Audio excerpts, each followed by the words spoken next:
Right, welcome back to Staggy Golf. Now, we are presented with a situation that you hopefully won't find yourself in on the golf course. However, sometimes you do, we all do, the pros do. They generally make a good job of it. How can we punch that ball low and keep it under those trees?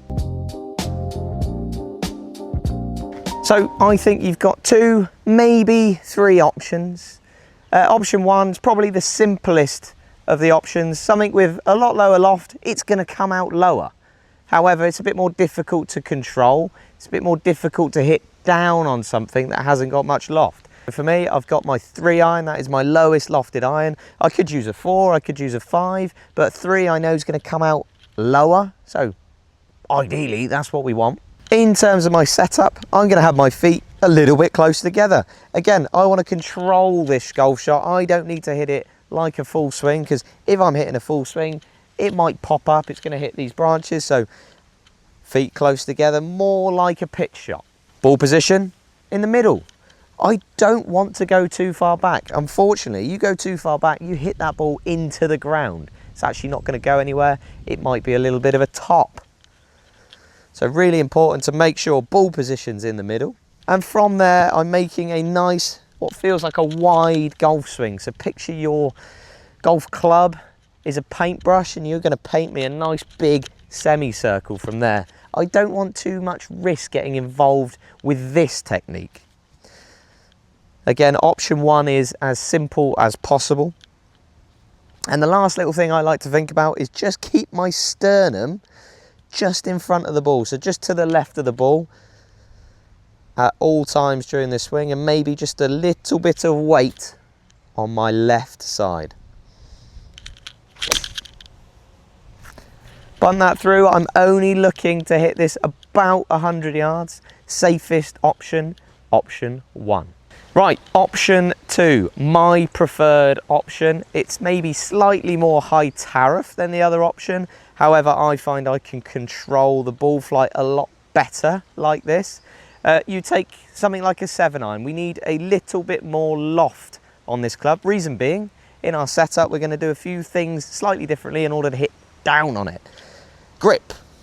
I'm going to make sure my left-hand grip is quite a lot stronger. So I'm going to want to see about 3 to 4 knuckles on that left-hand grip. What we're doing from there is making sure our ball position is on our outer foot. So actually outside of your right foot if you're right-handed. So you can see I'm almost hooding that golf club, but because it's back in my stance, actually that face is going to be square to the target, just with a lot less loft on it. Once I am in that position, all I want you to feel is a bit of wrist hinge. So because we're in a really strong position with our lead wrist, we can hinge that golf club a hell of a lot, and we're going to hit down on the ball.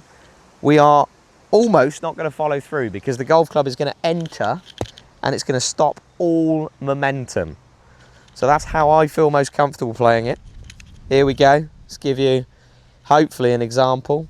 Outside of my right foot here, I'm hinging quite a lot and I'm letting that club plough into the back of the ball.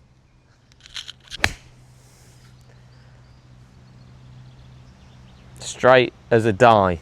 That was quite nice. I enjoyed that. So the reason I prefer option two is because I find it easier to control that club head when it's a little bit shorter. The club's a little bit shorter, so having a 7-iron in my hands feels a lot more comfortable when I'm swinging it as opposed to like a 3-iron. Again, also the increase in loft means that I can hit down on that ball without hitting it straight into the turf. And that's what quite a few people I see get wrong. It comes out too low and it skips off that grass and it loses momentum straight away. So having a little bit more loft in your hands actually helps it get up just a little bit.